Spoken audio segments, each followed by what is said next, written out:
तो बहुत अहम आज का दिन, क्योंकि एक तरफ तीसरे चरण का मतदान हो रहा है तो दूसरी तरफ नामांकन के लिए रोड शो भी निकल रहे हैं और वहीं सितारों की एंट्री हो रही है और कुछ दिग्गजों का एग्जिट हो रहा है। तो ये पूरी राजनीतिक तस्वीर इस वक्त बन रही है, लेकिन हम तस्वीरें आपको दिखा रहे हैं भोपाल से, जहां पर साध्वी प्रज्ञा कांग्रेस से दिग्विजय सिंह के खिलाफ मैदान में है।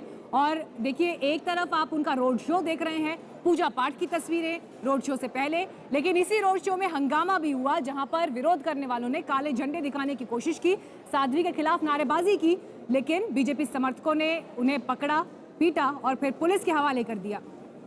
साध्वी प्रज्ञा भोपाल सीट से नामांकन दाखिल कर चुकी हैं, उसके बाद यहां से वापस लौट गई हैं। लेकिन यह मुकाबला बेहद दिलचस्प है क्योंकि कांग्रेस पार्टी से दिग्विजय सिंह मैदान में है, पूर्व मुख्यमंत्री मध्य प्रदेश के। तो वहीं साध्वी प्रज्ञा 2008 मालेगांव केस में जब आरोपी बनी तो उसके बाद नाम सुर्खियों में आया और जैसे ही बीजेपी ने उनके नाम पर मोहर लगाई उसके बाद से ही भोपाल में बनते समीकरण और जो ये राजनीतिक लड़ाई हो गई है, इसको लेकर कई कयास लग रहे हैं, अटकलें हैं, क्योंकि soft Hindutva versus hard liner Hindutva, इसे लेकर क्या तस्वीर भोपाल से निकलेगी, अब सबकी निगाहें इस बात पर टिकी हुई हैं। तो देश की 543 लोकसभा सीटों में से जो सबसे हाई प्रोफाइल सीटें हो गई हैं, उनमें से भोपाल एक तरफ है, क्योंकि बीजेपी का गढ़। और कांग्रेस पार्टी की अगर बात करें तो 1984 में आखिरी संसदीय चुनाव कांग्रेस पार्टी ने भोपाल से जीता था और उसके बाद से जीत दर्ज कर पाने में नाकामयाब रही। साध्वी प्रज्ञा निकल चुकी है अपना नामांकन जमा करने के लिए। तस्वीरों में आप देखिए, बड़ी तादाद में जो समर्थक है, बीजेपी के कार्यकर्ता हैं, वो इस पूरे रोड शो में चल रहे हैं। सामने आप तस्वीरों में देखिए, साध्वी प्रज्ञा आशीर्वाद देते हुए चल रही हैं।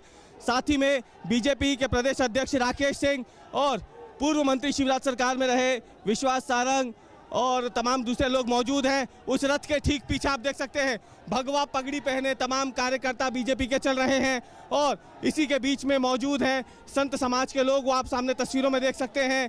दो अलग अलग गाड़ियों में जो संत हैं यहाँ पहुँचे हैं आशीर्वाद देने साध्वी प्रज्ञा को, वो इसी रोड शो का हिस्सा बन गए हैं और नामांकन के लिए निकल चुके हैं साध्वी प्रज्ञा ठाकुर के भोपाल लोकसभा सीट के लिए।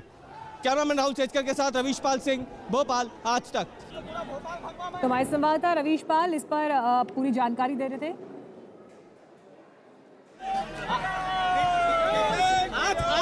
आज की इस तस्वीर को देख के क्या कहना चाहेंगे विरोधियों को, विपक्षी पार्टी को? सनातनी भारत। आपने मंच से कहा कि देश सुरक्षित नहीं, महिलाएं सुरक्षित नहीं उनके हाथों में। जो कहा सच है। साध्वी प्रज्ञा संत हैं। आज की इस तस्वीर को देख साध्वी प्रज्ञा संत हैं। आप देख सकते हैं, ये है साध्वी प्रज्ञा ठाकुर जिन्होंने आज तक से बातचीत की है।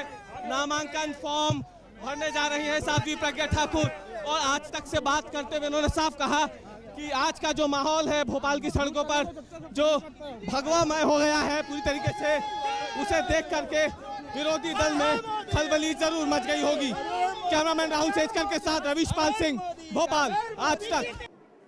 और देखिए, जब इस सीट की हम बात भी कर रहे हैं तो संजय जी, मैं छोटा सा रिएक्शन फटाफट आपसे चाहूंगी। ऐसा नहीं है कि सॉफ्ट हिंदुत्व और हार्ड लाइनर हिंदुत्व की बात है, बल्कि जो जातीय समीकरण है यहाँ पर वो अपने आप में बहुत दिलचस्प है। आंकड़े मेरे पास मौजूद है, 4 लाख मुसलमान इस सीट पर हैं, तो यहीं पर 1.25 लाख सिंधी वोटर भी हैं जो कि चुनाव नतीजों पर अहम प्रभाव डाल सकते हैं। नहीं, आपने 4 लाख मुस्लिम मतदाताओं का जिक्र किया और 1.25 लाख सिंधी वोटरों का भी जिक्र किया।